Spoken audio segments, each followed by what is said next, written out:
அந்தி வெயில் வந்து மயில் தந்து நான் வாடினேன். அடுப்புந்தும் எல்லாம் தென்றலிடம் நான் கூறினேன். அந்த தென்றல் பெண்ணும் சொன்னாளம்மா உந்தன் சேதியே. அவள் சொன்ன பின்பு மின்னல் போல வந்தேன் தேடியே. என்னை நீ தொட்டவுடன் எங்கவோ பொன்னுதையா. முற்றுகை இட்டவுடன் சிற்றிடை தின்னுதையா.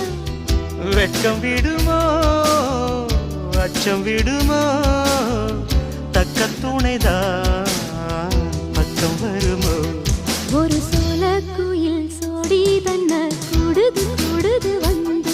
அது நெஞ்சோ தொட்டு நினப்பும் தொட்டு பாடுது பாடுது சிந்து. கிட்ட வருமோ ஒட்ட வருமோ கொள்ளை அழகை